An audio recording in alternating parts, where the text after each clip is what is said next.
quay về cái nơi ở của ngày xưa của chúng tôi đấy.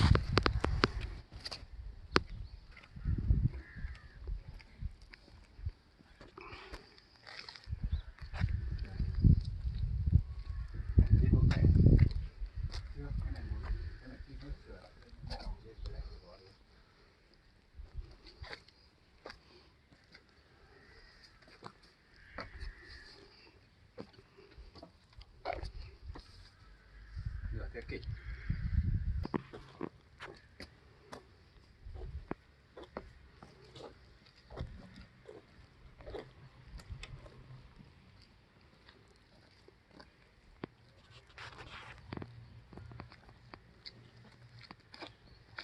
Tí ông quay ngược lại cái tầng. Tức là lần thứ 3, 5 năm lần thứ 3. Không, tôi nói 5 lần thứ 2 lần cuối quân. Ok. Chẳng đéo xuống 120 130. Thế là ông quay phim 5 năm nữa thì cũng gặp nhau ở cái chỗ lại quay lại.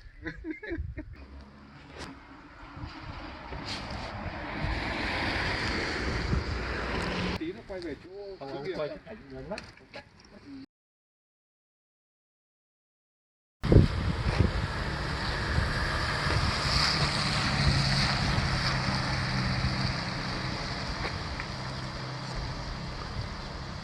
Giờ ra xem nó là cái gì.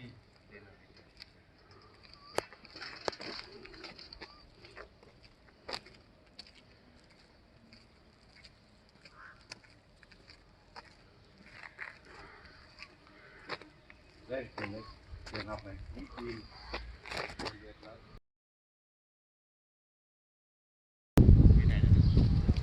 Cái này nó phải chia sẻ.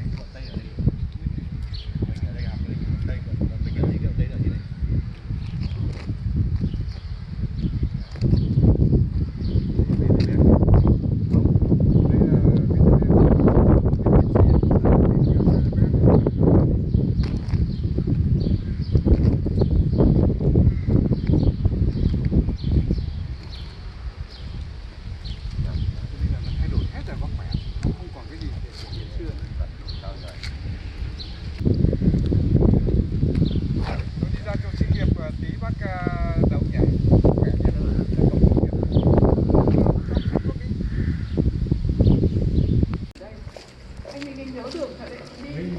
Đi đến hết ông công an là anh đi bắt đang đi là sẽ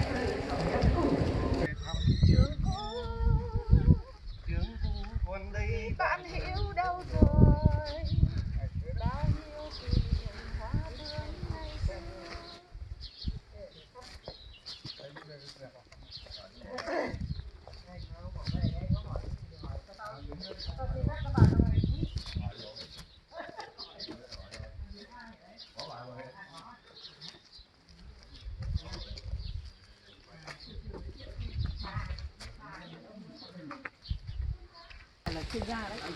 Thế xong là anh Khải ơi, 50 năm nữa lại quay lại đây để chụp ảnh.